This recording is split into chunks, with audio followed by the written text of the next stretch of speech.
I'm Marissa Leland, 29, an immigration attorney. The courtroom was packed, not with spectators or media, but with family. Mine, some by blood, others by law. But none of them looked at me like I belonged. It was like I was a stranger trespassing at my own trial. The ceiling fan above spun slowly, humming a tired buzz that matched the exhaustion in my bones. The air conditioning in the county courthouse had been on the fritz for weeks, and sweat gathered at the back of my neck beneath my collar. My palms were damp, curled around the worn leather strap of my case binder.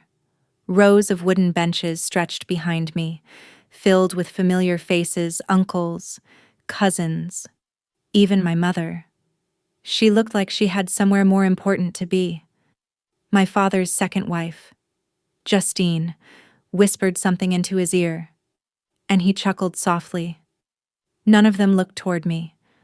I stood in the back, behind the double doors, waiting for the clerk to call the docket. A tall bailiff with tired eyes and a pepper-gray mustache stepped into the hallway and glanced down at his clipboard. "Are you with the Leland petitioners?" he asked. I stepped forward. "Yes. He cut me off with a clipped sigh. "You'll need to wait outside. Only named parties or legal counsel are allowed past the bar." I blinked. "I am legal counsel. I'm representing myself." The bailiff raised an eyebrow. "You're not listed here. What's your bar number?" I reached into my blazer and handed him my license, already creased from being shown too many times this month. He frowned at the card, then at the list. "Not on here. You'll have to speak to the petitioner's representative to sort this out. Until then, please wait outside."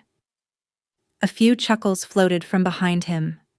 I turned and saw my Aunt Eliza, arms crossed, smirking as if she'd just won something. She wore a lilac silk blouse and a brooch shaped like a horse granddad's favorite animal. She caught my eye and then looked away, whispering to my cousin Ronan. I swallowed hard. "Sir, this case is about me," I said, quieter now. They filed a motion to declare my birth certificate null. The bailiff's eyes flicked up. "I don't write the docket. I just follow it." Behind me, someone in the hallway muttered, "Embarrassing." I backed away, heart pounding, throat dry. Outside, the sun lit up the marble steps like a spotlight. I sat on the edge, binder on my lap, jaw tight. The courthouse's old bricks glowed in the July heat. It wasn't supposed to be like this. I'd fought for asylum seekers, for kids who didn't speak English, for grandmothers with trembling hands and expired visas. I'd stood in rooms like this dozens of times, never once questioned. But today, my own family was asking a judge to erase the proof I was ever born a Leland, not because of money, not even because of inheritance, but because they were ashamed. Ashamed that my mother had been undocumented when she gave birth to me, ashamed that my skin looked more like hers than his, ashamed that I'd grown up quiet, strange, and bookish, ashamed I'd become a woman who refused to apologize for existing. I closed my eyes and took a slow breath. If you've ever been through something like this, being pushed out of a room you deserve to be in, drop a comment or let me know where you're watching from. Hit like or subscribe if family drama ever made you feel invisible too. The courtroom door creaked open. "Ms. Leland," a deep voice called. I turned. A man in his early 60s stood in the doorway. He wore a navy suit with no tie and carried a briefcase that had seen decades of trials. His name was Edwin Brody, a legend in state constitutional law, and he wasn't supposed to be here. "Your Honor requested both counsels present," he said, loud enough for the entire room behind him to hear. "She can proceed." The clerk scurried behind him, nodding furiously. A beat of silence passed. Then, a rustle of surprise papers shifting, people murmuring, someone gasping. Even my father looked up. I walked forward, heels echoing against the linoleum floor. past the bailiff, past my family, and up to the front of the room. The judge leaned forward. "Ms. Leland," she said, her voice cool but alert. "Is it true that a sealed DNA packet was submitted as evidence this morning?" I nodded once. "Yes, Your Honor. It's from the National Institute of Genetic Documentation." She lifted the envelope. It was already open. She held the sheet inside with both hands. The air shifted.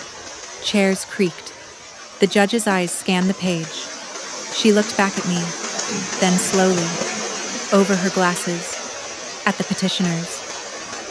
"I'm going to read this into the record," she said.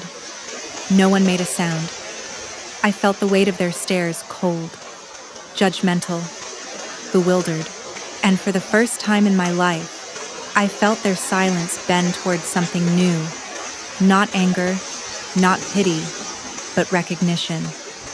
The first time I heard someone question whether I really belonged in the Leland family. I was 11.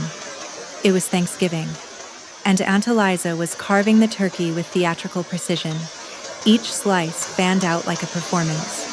She wore her pearls, her apron monogrammed with a cursive E, and a tight smile that always seemed reserved just for me. I had offered to help in the kitchen, but she waved me off. "Go sit with the other kids." "Marissa," she said without looking at me, "this is family business." I didn't understand what she meant until later that night when I overheard her whispering to my father in the hallway. Something about resemblance and loose ends, and how much longer do you plan on pretending my name was never spoken out loud. But I knew. That was the first crack in the porcelain plate of family. I'd go on to hear worse. Some whispered. Some shouted, but nothing quite compared to the quiet exclusion. The way people just didn't look at you. The way family portraits always seemed to be taken right after I'd left. The way cousins were invited to sailing trips, vineyard weddings, private schools, and I was told we couldn't afford things like that. My mother, Rosa, never fought them. She always told me, "We survive by being quiet." Maurice, not loud.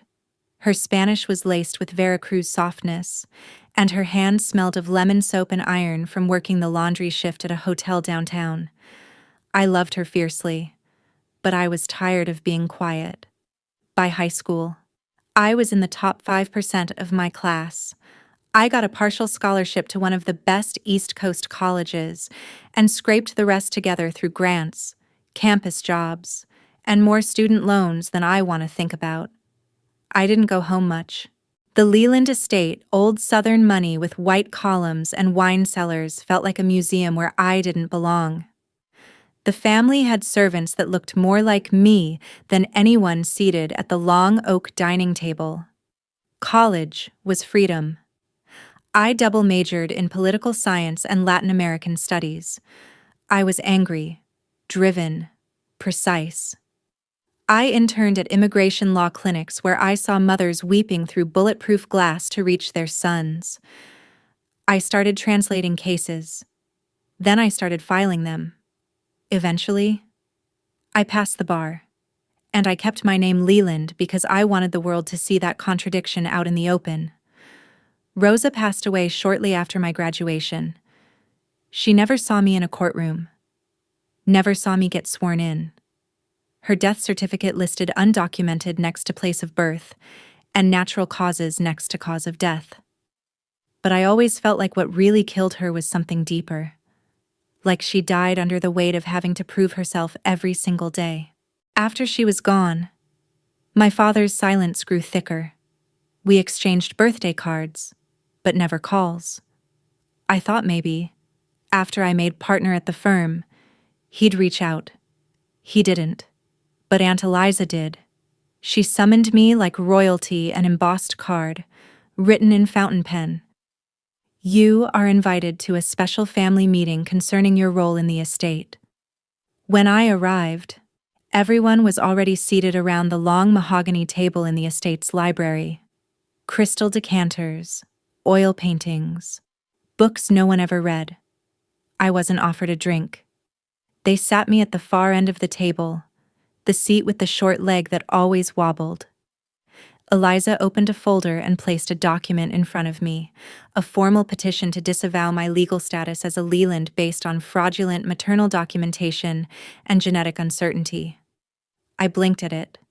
At the notary stamp, at the signatures. "You can't be serious," I whispered.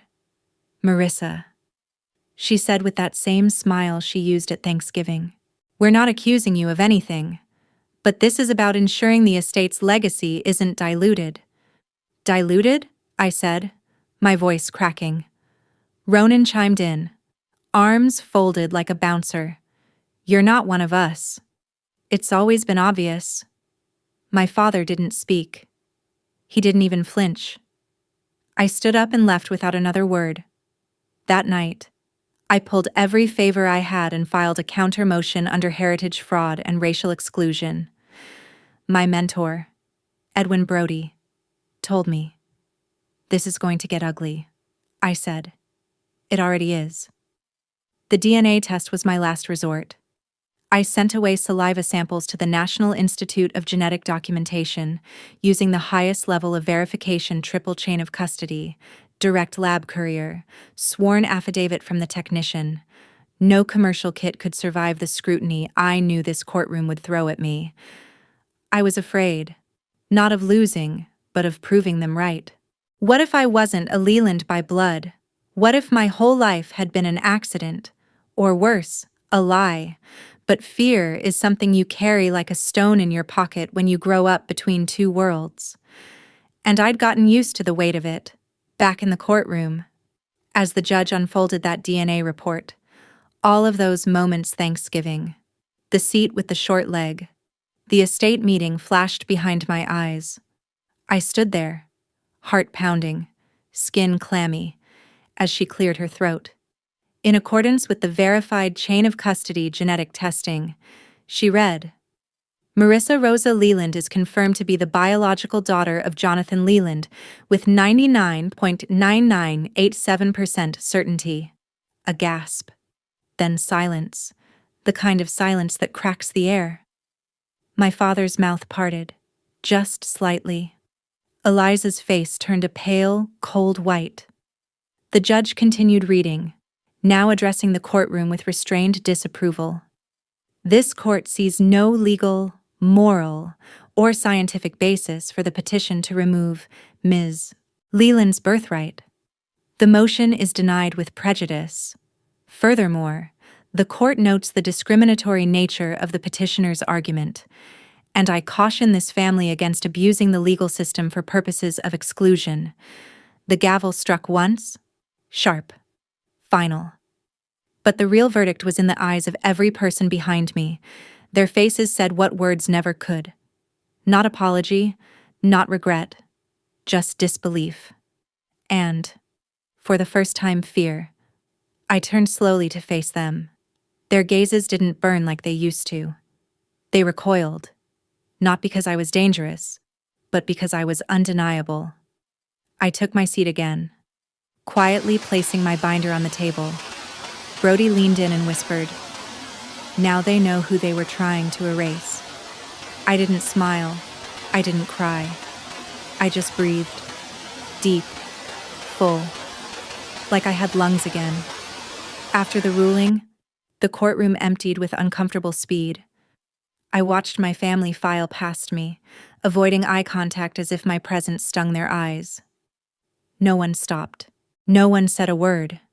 Eliza clutched her crocodile handbag like a lifeline, her heels tapping an angry staccato on the marble floor. Ronan muttered something into his phone, already rewriting the story before it could settle. Even my father, Jonathan, the man whose blood had once been in question, didn't pause. He looked at me for less than a second. That was it. I gathered my things slowly. The silence in the courtroom lingered like an aftertaste. Brody gave me a gentle nod before heading out through a side door, giving me space. I sat for a moment, alone at the plaintiff's table. The judge's words echoed in the chamber. Discriminatory nature, denied with prejudice. But none of those legal victories changed what I felt in that chair. I didn't feel like I'd won. I felt like I'd survived something invisible. I finally stepped outside, where the heat of the afternoon slapped the courthouse in gold. Reporters weren't waiting. There was no public interest in the erasure of a daughter from a family most people assumed perfect. But I wasn't looking for headlines. I just needed to know I could still stand in the sun. I walked to the sidewalk. People passed by, normal people talking on phones, carrying lunch, laughing at something on their screens.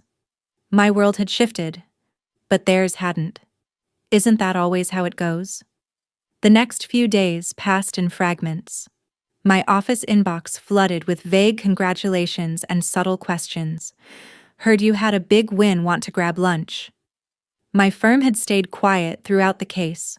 Too controversial, too personal. Now they wanted proximity. I didn't reply. At home. I finally unpacked the manila envelope that had haunted me since the trial began. It held 2 birth certificates. The original, handwritten one from the clinic where Rosa had given birth. Her name in blue ink, signed with shaking hands. Jonathan Leland's name, absent. I used to hide it in a shoebox under my bed. I was afraid someone would find it and say, "See, told you so." The second certificate was the amended one issued years later when my father, under pressure from his then lawyer, signed an affidavit of paternity. I was 6 at the time. I'd always thought he'd done it out of some sense of duty, but now I wasn't so sure. I placed both on my dining table. They looked like 2 versions of a story fighting to be true. And in the middle sat me, the girl with too many documents and too few answers. When I was younger, I used to imagine what it would be like to belong. To be the cousin who got invited to ski trips and summer galas, to walk into a room and hear people say, "There she is. That's Marissa, one of ours." Instead, I was always introduced with an asterisk, Jonathan's daughter from before, or worse, just Rosa's girl. Rosa, who scrubbed linens and never raised her voice, who braided my hair in silence each morning and hummed lullabies in a language that barely fit in our house. She never stepped foot inside the estate after the day she gave birth. They never let her, and she never begged to come back. Sometimes I resented that about her. I wanted her to fight, to demand a place for me, but she never played that game. Her dignity was quiet, sometimes infuriatingly so, and maybe that's what kept her spirit intact. But I wasn't her. The day after the verdict, I drove back to the estate not out of nostalgia, but necessity. There were legal documents to be signed, estate inventory to review. The court had affirmed my standing, which meant I now had equal rights to inheritance and voting authority within the Leland family trust. It was raining when I pulled up. The long driveway was lined with trees, branches heavy with summer storm water. I parked in front of the house I hadn't entered in over a decade. The butler? Yes. They still had one, opened the door with a tight nod. "Miss Leland," he said, not meeting my eyes. The last time he saw me, I was 16 and crying in the foyer after being excluded from a cousin's debutante rehearsal. I remembered the way he'd looked away then, too. I stepped into the foyer. Same black and white tile, same cold chandelier, like frost frozen in glass. And at the far end of the hallway, the same family portrait hung above the grand piano. My father, Eliza, Ronan, 3 other cousins, and me. Except, not me, not really. They'd painted over my face. The artist had turned me into an indistinct blur, like a figure in the background of someone else's memory. It wasn't even subtle. I walked toward it, heart thudding. Marissa. My father's voice. I turned. He stood at the bottom of the staircase, arms folded, shirt sleeves rolled to the elbow like he was mid-task. His expression was unreadable, somewhere between guilt and calculation. "You came," he said. You summoned me, I replied. He gestured toward the parlor. Let's talk. I followed him into the room where they hosted all their hushed family meetings. The walls were lined with books they never read, and a globe bar sat in the corner, still stocked with aged scotch. We sat opposite each other, separated by a mahogany coffee table that felt like a continent. I didn't authorize that portrait change, he began.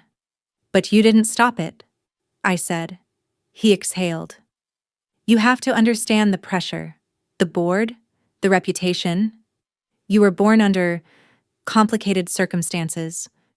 You mean my mother didn't have the right last name? I said flatly. She didn't have the right papers. He corrected. There it was. The truth. Finally. Spoken without a veil. She had me. I said. And you knew. You always knew. He looked down. I thought I was protecting the family. And what about me, I asked. Silence. I know the court can't give you what you really want, he said after a long pause. But you have your place now. You earned it. No, I said quietly. I proved it. There's a difference. He looked away. You're not like us. Maybe not, I said. But I'm still yours. The room fell into stillness again. Outside, thunder rumbled low and slow, like the sky grinding its teeth. He stood. There's paperwork in the study. Eliza's waiting. I won't stand in your way. I nodded, standing too. But before I left the room, I turned back once more. She was more than just undocumented. I said, she was the only person in this family who never lied about who she was. He didn't reply, and I didn't wait. I walked down the hall, past the blurred portrait, past the tiled foyer, and into the study where Eliza sat with her lips pursed like she'd swallowed something bitter. But this time, I didn't feel small. I felt seen. The study smelled like old books and newer resentment. Eliza sat behind the walnut desk, flanked by two lawyers whose suits looked expensive but somehow too big for their egos. She didn't stand when I entered, just folded her manicured hands and offered a smile so tight it might have cracked under any real emotion. Marissa, she said, as if saying my name left a chalky residue on her tongue. Eliza, I replied, setting my binder down and meeting her gaze. The lawyer on the left cleared his throat. We've prepared the updated family trust documents for your review. Since the court upheld your legal standing, you now hold 1/7 interest in the Leland estate assets, retroactive to your 21st birthday. 1/7. That was the number that caused the war. Not half. Not a majority, just one part of a pie they had already divided without me. I didn't respond immediately. I wanted to watch her squirm a little. Eliza gestured to the papers. Let's make this simple. Sign. Take what you're owed. And let's agree not to dredge this through the press. I tilted my head. Is someone planning to leak something? A flicker of annoyance broke her face. No. But some stories don't need telling. Do they?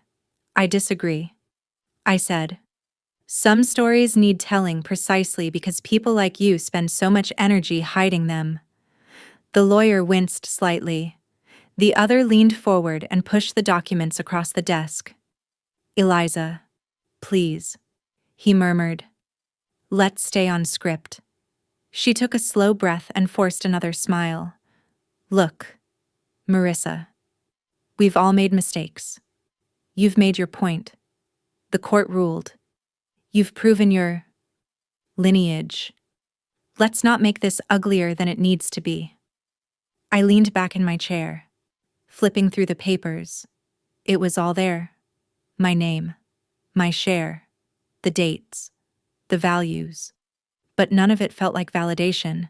It just felt like cleanup, damage control. My mother's name isn't mentioned anywhere, I said, tapping the line where surviving relatives were listed. Eliza didn't blink. She wasn't part of the family. Legally. I stared at her. Neither was I. Until last week. The room froze for a second. The only sound was the scratching of rain against the tall bay windows. Add her name, I said. That's not necessary, one of the lawyers began. It is to me, I cut in. She raised me alone, scrubbed your sheets, cooked your father's meals, and died without a headstone because you wouldn't even let her be buried on the family plot. That plot is for blood relatives. Eliza snapped. I didn't flinch. Then I'll buy the whole plot. She recoiled, face tightening like a curtain pulled too hard. Add her name, I repeated, voice steady now, or I'll take this entire trust apart, piece by piece. I have time. I have resources. And unlike you, I'm not afraid of uncomfortable truths. The silence that followed was delicious. Eliza exchanged a glance with her legal team, lips twitching with restrained fury. Fine, she said. A footnote. Her name, if that's what it takes. It is, I said, standing. Have it rewritten. I'll sign when it's right. I turned to leave, binder tucked under my arm, pulse steady. Just before I reached the door, Eliza called out. You always acted like you were better than us, she said. Venom beneath velvet. No, I said, turning slightly. I just never learned to pretend I wasn't. That night, I drove back to my apartment in silence.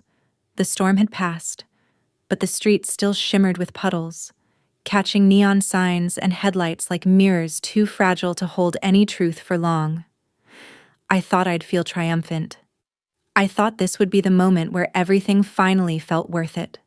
The lonely childhood, the buried shame, the years of overachieving just to feel visible. But what I really felt was tired.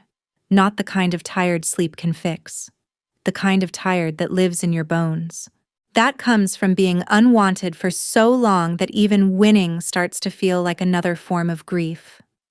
I parked, climbed the stairs to my apartment, and dropped everything by the door. In the kitchen, I poured myself a glass of water and stood there, staring out the window at nothing. Then I pulled out a box I hadn't opened in years. It was covered in duct tape and labels from 3 different moves. I peeled it open slowly. Inside were things I couldn't throw away: Rosa's hairbrush, a photo of us on my 5th birthday, the fake pearl necklace she wore to every church service, and at the bottom, wrapped in tissue paper, her original work ID from the Leland estate. She wore a uniform in the picture. Her name misspelled. Her eyes tired but smiling. I held the badge to my chest, breathing slowly. I got it. Mama. I whispered. They can't erase you now. The following week, I returned to the courthouse. Not for a trial, not for a fight, just to file paperwork. The clerk behind the glass recognized me and gave a small nod. You were in courtroom 4 last week. Right, she asked, stamping a form. I nodded. She looked at me for a beat. I've seen a lot of people try to erase others in this place. You're the first I've seen fight to bring someone back. I smiled faintly. Thank you. Afterward, I walked outside and sat on the same courthouse steps where I'd once waited to be acknowledged. The sun was out again, crisp and unflinching. I watched people pass by, their lives spinning quietly around them. Then my phone buzzed. It was a message from my father. Just one sentence. She would have been proud of you. I stared at the screen. The words didn't feel like enough, but they also didn't sting. Not like before. I didn't reply. Not yet. Instead, I took a picture of Rosa's old work ID and uploaded it to my firm's website under my bio. Right next to my law degree and accolades, I wrote Marissa Leland is an immigration attorney and partner. She was raised by Rosa Delgado, who taught her the strength of dignity and silence in a world that often denies both. Some stories deserve space, even the quiet ones, especially the quiet ones. A month passed. then another. I didn't hear from my father again. No calls, no messages, just that one sentence floating in my inbox like a feather with nowhere to land.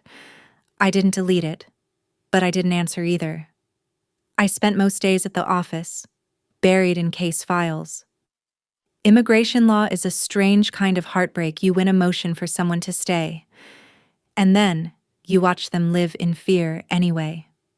You help a mother reunite with her son, only to find out they're sleeping in a shelter because their landlord doubled the rent overnight. You write and argue and fight, and sometimes you lose sleep just trying to remember why it matters. But every once in a while, you win something that makes all of it feel possible again. One morning, as I was reading a deposition in a quiet corner of the firm's library, one of our interns, Zoe, knocked gently on the glass door.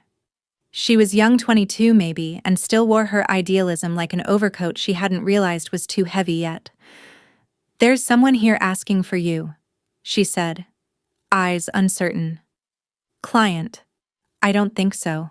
When I stepped into the lobby, I saw a woman I hadn't seen in nearly a decade. Margot, my grandmother's caretaker. I recognized her immediately. Short, stocky, with silver curls and hands that always looked busy even when they were still. "Hi," she said, holding her purse tight against her chest. "Margot," I breathed. "Is something wrong?" She shook her head, eyes misty. "I heard what happened. With the court. The DNA thing." I nodded slowly. "I know I probably shouldn't have come," she said, "but there's something I think you need to see." We sat down in the conference room. She reached into her purse and pulled out a small bundle wrapped in faded blue cloth. It looked like an old kitchen towel. Inside was a letter, yellowed and folded 3 times. "I found it years ago," she said, pushing it toward me. "Hidden in your grandmother's drawer.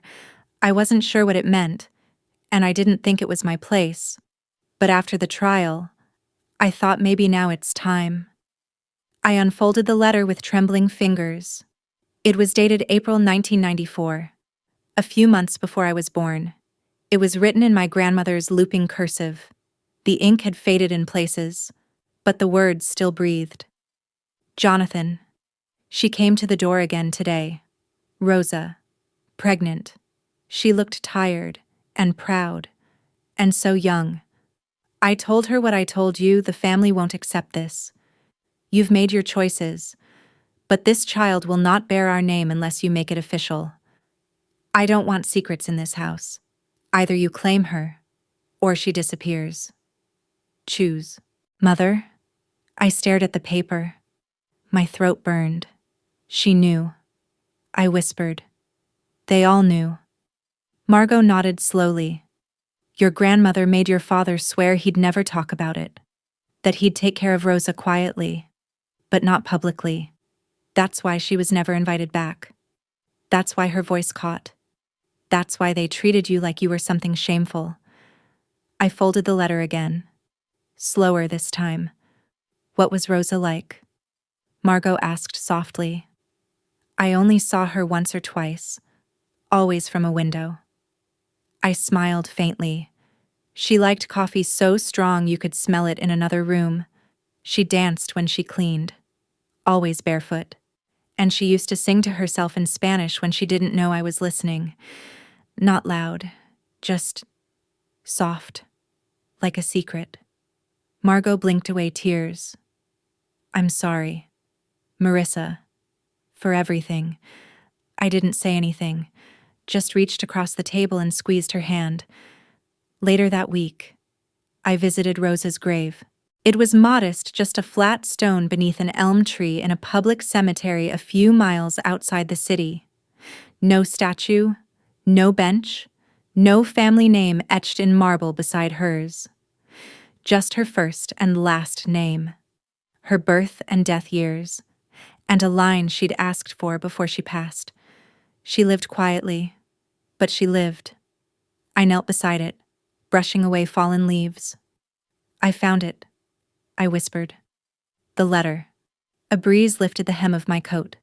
Somewhere behind me, a bird called sharp and distant. "You weren't crazy," I said. "They tried to bury us in silence. But I'm still here. And now the world knows." I rested the letter beside her stone. I didn't leave it there. I wasn't ready to part with it, but I wanted her to feel its presence, even just for a moment. The following month, the revised estate documents arrived. Rosa's name had been added not in bold, not in gold, but there, in ink, under acknowledged immediate family deceased. It was the first time her name had ever appeared on a Leland record. A footnote, yes, but a footnote that would live longer than any of them. I signed and sent the documents back with a handwritten amendment request, her full name, her birth country, and the words "beloved mother" beside it. They approved it without contest. I framed a copy and hung it in my office. Some people noticed, some didn't, but those who did, they asked, they listened, and they learned. About 6 weeks later, I received an invitation. It was a cream envelope, sealed with the Leland crest in wax, inside an invitation to the annual Leland Foundation Gala. The very same one I had never once been asked to attend. The same one where Eliza once introduced my cousin Geneva as the future of the family. I stared at the envelope for a long time, then I put it aside and didn't answer. Instead, I went home and opened the storage bin I hadn't touched in years. Inside were things I used to hide: Rosa's passport, a locket with her picture, the original handwritten birth certificate they tried to make disappear. I laid them all out on the table like relics from a different era. Then I opened my laptop and began writing. Not a legal brief, not a press statement, just a story. My story. Her story. Ours. It began like this. My name is Marissa Rosa Leland. I am the daughter of a woman who lived in the shadows so I could live in the light. They tried to erase us. But silence is not the same as truth. And truth doesn't vanish just because it's inconvenient. I never published it. Not yet. But I kept writing. Not for them. For her. For me. For anyone who's ever been told they don't belong because of who their mother was, or where she came from, or the name she didn't have permission to give. Sometimes, surviving is the most radical inheritance you can claim. And sometimes, just being is enough. A few days before the Leland Foundation Gala, I received a call from an unknown number. I let it ring once, twice, then answered. Hello? A pause. Then, Marissa. It's me. My father. I didn't respond right away. I moved slowly to the window, holding the phone like it might burn me. I wanted to see if you'd be coming, he said, his voice thinner than I remembered. To the gala. I stayed quiet. Outside. The city moved as it always did: horns, footsteps, voices from 1,000 windows stacked like glass cages. Life went on whether I spoke or not. I wouldn't blame you if you didn't, he continued. But I thought you should know. I asked for your mother's photo to be added to the family gallery. I blinked. What gallery? He hesitated. The one in the east hallway. It's portraits. Mostly generations, matriarchs, founders. There's a space now. For Rosa. I sat down, pressing the phone to my ear like I was trying to hear his face. What changed? I asked. You did, he said. And I realized I couldn't change history, but I could stop pretending she wasn't part of it. I didn't know what to say. Not thank you. Not apology accepted. Maybe there weren't words for this kind of rupture, only breath and time. I don't need an invitation, I finally said. I know, he replied. Then he added something I never expected. But I'd still like you to come. The night of the gala. I didn't wear a gown. I wore a sleek black pantsuit. Rosa would have loved: simple, sharp, with gold earrings shaped like tiny suns. I arrived alone, unannounced. The valet hesitated at first, then opened the car door like I was expected. I wasn't. The estate shimmered in warm light. Lanterns strung across the front lawn, music drifting from an invisible string quartet. Guests in gowns and tuxedos flowed across the terrace, laughing into their cocktails like nothing had ever been hidden beneath their smiles. As I climbed the front steps, a few heads turned. Some recognized me, others weren't sure. When I stepped into the foyer, a staff member reached for my coat. Name, he asked. Marissa Leland, I said calmly. He froze for a breath, then nodded. Of course. Welcome. The main hall hadn't changed.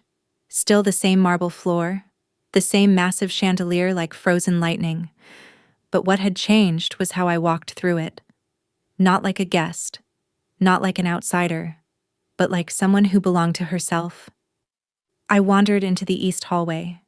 It was quieter here, dimmer. Along the walls hung paintings and photographs sepia tones, stiff poses, stern faces in lace and metals, Leland after Leland, men in suits, women in gloves, and near the end of the corridor, a space I'd never seen used before, there, under a soft light, was a photo of Rosa. It was black and white. From the day I graduated college, she had on her thrifted blue dress, her hand resting on my shoulder. Her smile was small, proud, a little surprised, like she'd been caught in a moment she never thought she'd live to see. There was a plaque beneath it. Rosa Delgado, 1968, 2019. Mother, worker, witness. She gave all she had so that her daughter could carry her name into the light. My breath caught. I stepped closer, letting the weight of it settle in my chest. The hallway was empty, but I felt Rosa's presence as clearly as if she stood beside me, not in body, but in the calm, unwavering way she always took up space quietly, but undeniably. Thank you, I whispered. Behind me, someone cleared their throat. I turned. It was Eliza. She looked different, still elegant, still pulled together but not smug. There was something thinner in her now. Like she'd finally stopped trying to control the weather and just learned to stand in the rain. I see you found the photo, she said. I nodded. I did. She stepped closer. I fought it. At first. I won't lie. But your father insisted. Said if we could honor the women who birthed our sons, we could honor the woman who raised our best lawyer. That surprised me. Not because of the compliment, but because it came from him. I never wanted to be part of this family. I said. I just wanted them to stop pretending I wasn't. I know, Eliza said. Then she added, I never understood your mother. I think maybe I was jealous of her. That caught me off guard. She never asked for anything. Eliza continued. And people like me? We need attention like air. Rosa just existed. And somehow, that was enough. She never needed to be seen. I said. She needed to be respected. Eliza looked at the photograph. I failed her. We all did. There was nothing else to say. But maybe that was the beginning of something truer than all the lies we dressed in pearls and paperwork. The rest of the night passed in a kind of dream. People approached me, some cautiously, some warmly. Ronan offered a handshake that surprised us both. Geneva hugged me and whispered, I always knew something wasn't right. And for the first time, no one questioned why I was there. Not even me. Weeks later, the firm held a private awards ceremony. Every year, they honored someone for impact litigation. I didn't expect to be called. I didn't even prepare a speech. But when they said my name, something in the room shifted. People stood. People clapped. And when I walked to the podium, I carried Rosa's necklace in my pocket. I looked at the room at all the glass and gold and recognition I'd once thought might fix something broken inside me. "I want to thank my mother," I said. She never argued. She never pushed. She never asked the world to make space for her. But she taught me to build the table I wasn't invited to sit at. And when the door was locked, she gave me the tools to unhinge it. A few people teared up. Some stood again. But what mattered most to me was the quiet after I stepped down. It wasn't silence from discomfort this time. It was reverence. I kept writing. Every weekend, I carved out a few hours to keep shaping our story. Not for publication, not yet, but for the child I used to be. The one who sat on staircases outside family meetings. The one who held certificates like armor. The one who didn't know which name was safe to speak. And I started mentoring too.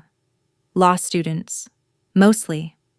Especially the ones who came from immigrant families, who spoke English with a second tongue, who were told they weren't polished enough or didn't look the part. I told them what Rosa told me. You don't have to fight to be loved, but you might have to fight to be seen. Sometimes I still dream of her, not as she was at the end, but how she looked in the kitchen, stirring a pot of caldo, singing under her breath. She turns, sees me at the table and says, "Mija, you came back, you."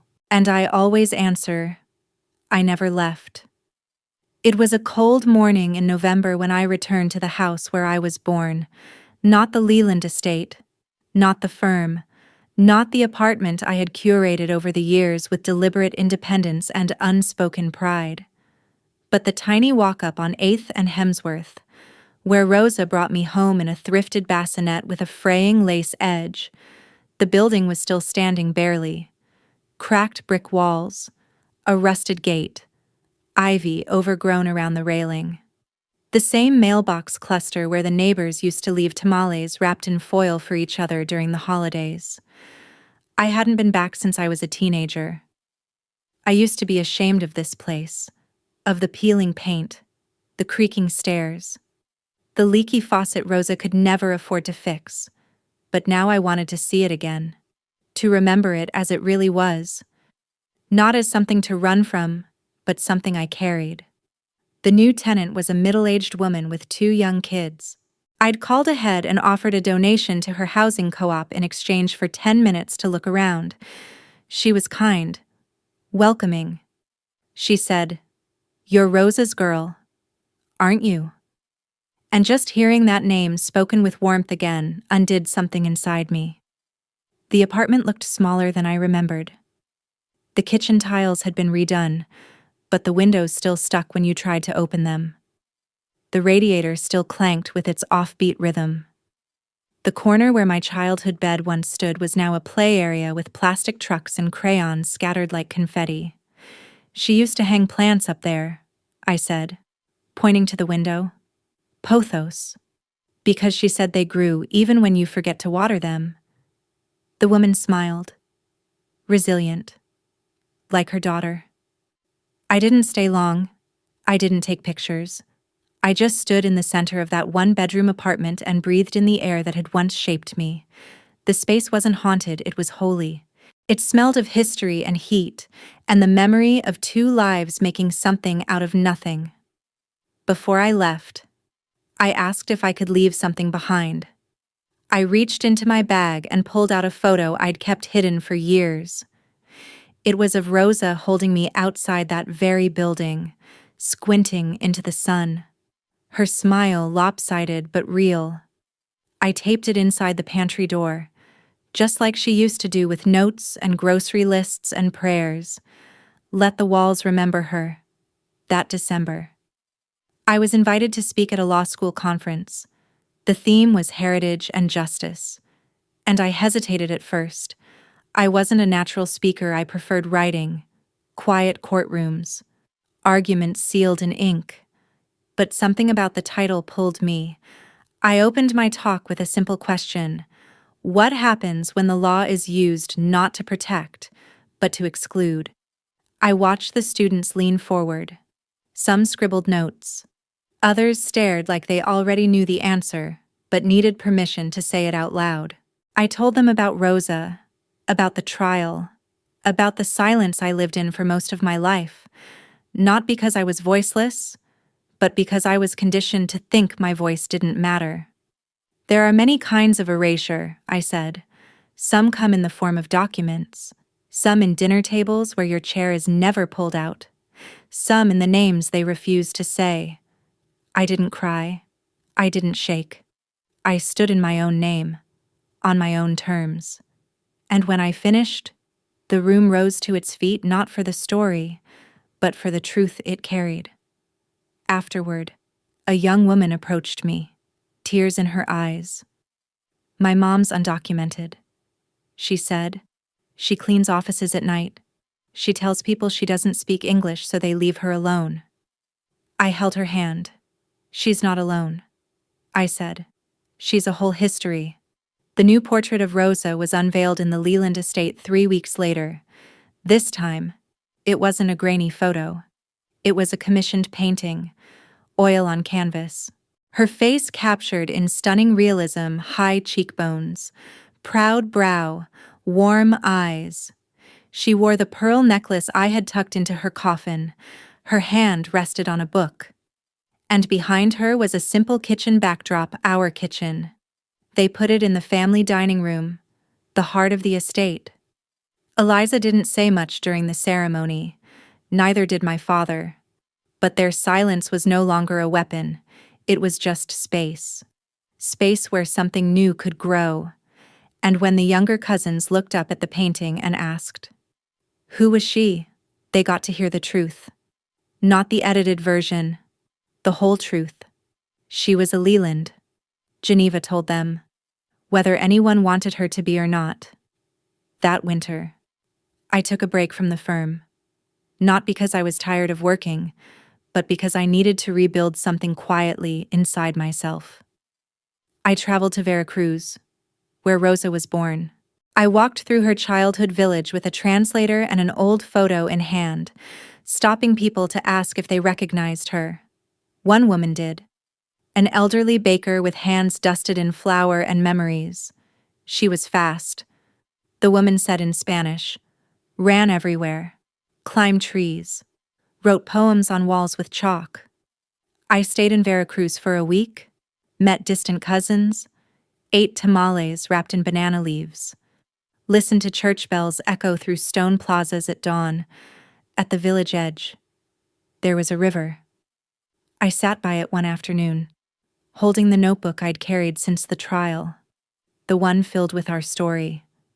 I ripped out the first page, the opening line I'd rewritten 10 times, and folded it like a paper boat. I let it drift onto the water, not as an offering, as a beginning. When I returned home, I felt different, not healed, not whole, but grounded. I met with my editor friend and handed her the manuscript. She blinked. "You're ready?" I nodded. "It's not just about me anymore. It's about everyone who's ever been erased and forced to explain why they exist." She held the pages like something fragile and sacred. "What will you call it?"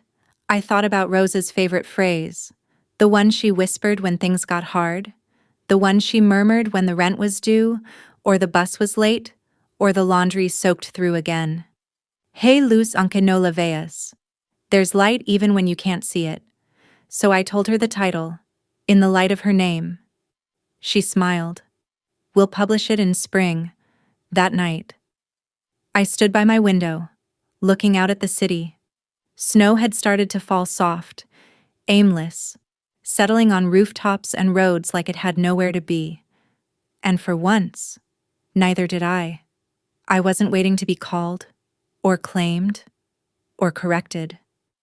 I wasn't afraid of the silence anymore. I was just here, whole, seen, home. Spring arrived quietly, the way truth often does. No dramatic fanfare, no sudden change, just a slow unraveling of gray into green. Trees shedding their stillness, air softening its grip, mornings blooming with light that didn't feel borrowed. My book launched on a Thursday, I didn't plan a party, no big event, no podium, no press circuit. Just a small stack of hardcovers placed neatly in the front window of a local bookstore a few blocks from Rosa's old church. The cover was simple cream background, black serif letters, and one photo, Rosa's hands, not her face, calloused, folded, at rest. By noon, the first copies were gone. By Friday, it was trending under Tut's Inheritance Unspoken. Messages flooded my inbox, from daughters of seamstresses, from sons of housekeepers, from grandchildren of the silenced and sidelined. They didn't want praise. They just wanted to be heard. I didn't know how to name my mother's strength until I read your story. They said I wasn't really family. Your words made me remember I always was. Thank you for writing about what we're taught to hide. The first time someone stopped me on the street, I didn't know how to respond. She was in her 50s, tears pooling beneath rimless glasses. She didn't ask for a photo or a signature, just held my hand and whispered, "She would be proud of you. I hope you know that." I nodded. I know now. The Leland family didn't say much about the book publicly. There was no lawsuit, no denial, no angry op-eds disguised as rebuttals. They just let it happen. Eliza sent a short note in a thick envelope. It hurt to read, but not because it wasn't true. "I'm sorry it took us so long. Thank you for telling it anyway." She enclosed a pressed Lily Rosa's favorite flower. Ronan texted, "It was brutal. I deserved it." Geneva sent flowers and a picture of her newborn daughter, named Mariana, after my mother's mother. And yours. Even my father wrote again, this time in ink. The card was plain. Inside only one sentence. "You've done more for our family name than any of us ever did." The bookstore restocked twice. Then a publisher from Spain requested translation rights. Then a women's rights collective in Mexico asked to include an excerpt in their oral history archive. Then came interviews some I agreed to. Some I turned down. But I never stopped showing up to court. I never stopped standing beside the mothers holding toddlers in their arms, trembling through their first hearings. I never stopped helping the girls who'd crossed rivers to survive and now faced judges who had never crossed a street without security. The work didn't end, but it changed. People listened more closely now. Not just to me, but to them. To the names that never made it into press releases. To the families that weren't famous enough for headlines. I used the royalties from the book to fund a legal aid fellowship. We named it after Rosa. Full tuition, living stipend, mentorship given to one first-generation law student each year who had lost a parent before graduation. The first recipient was a quiet Vietnamese-American woman who reminded me of myself. At the award ceremony, she said, "I almost quit twice, but every time I wanted to give up, I thought about a woman I never met who built a future she didn't get to live in." Rosa's photo hung behind her as she spoke. That was the moment I cried. Not during the trial, not during the book launch, but standing in a gymnasium filled with folding chairs and streamers, listening to a stranger find strength in a woman history tried to erase. I still visit Rosa's grave. Not as often now. Not out of grief, but out of gratitude. On her birthday, I brought wildflowers and a copy of the book. I sat cross-legged by the stone and read the dedication aloud, to Rosa Delgado, who never had a seat at the table, but taught me how to build one anyway. The cemetery was quiet except for wind rustling dry leaves along the path. No music, no audience, just sunlight on stone. But in that silence, I heard her voice as clear as ever. "Mija, you did what I couldn't, and you did it without forgetting me." One evening in late May, I walked past the courthouse where it all began. The building hadn't changed. Same cracked steps, same humming fluorescent lights inside. But something in me had... I stopped at the base of the stairs, watching a young girl in a suit too big for her stride step inside with a folder pressed to her chest. Nervous, but determined. I didn't stop her. Didn't offer advice. Just watched as she disappeared into the doors I once stood outside of. And I smiled. Because that door opened for her the way it hadn't for me, and maybe that was enough. At home, my living room is filled with little things. A candle Rosa used to light when praying. The framed trust document with her name finally printed. A ceramic bowl from Veracruz. Photos, not the posed, perfect kind, but the blurry, human kind. Me laughing. Her stirring soup. A hand on a shoulder. A window half open. My life is quiet now. And for the first time, that quiet doesn't feel like erasure. It feels like peace. I don't go to many family functions. I'm not there for the galas or the charity luncheons. But when Geneva's daughter turned 1, I went.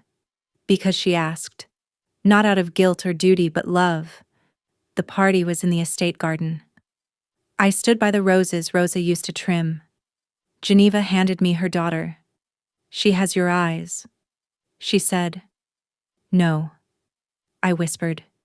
She has Rosa's. We sat together in silence, watching her daughter reach for the sky with both hands. Will you tell her? I asked. Everything, Geneva said. All of it. Later that evening, after most guests had gone, I found my father sitting alone beneath the oak tree near the west end of the property. He looked older, not just in years, but in truth. Like someone who'd finally stopped pretending he was immune to time. I sat beside him without speaking. We watched the sun bleed into the horizon in streaks of pink and gold. I never knew how to love her right, he said quietly, but I never stopped. I nodded. She knew. I said, even when you didn't say it. He looked at me then. Really looked. I'm sorry I didn't fight for you. I know, I said, but I fought for both of us. And that was the closest we ever got to healing. It was enough. Some nights, I still write. Not to publish. Not for approval. Just to remember. I write her name. Over and over. In cursive across blank pages. Rosa. Rosa. Rosa. And every time I write it, the world forgets a little less.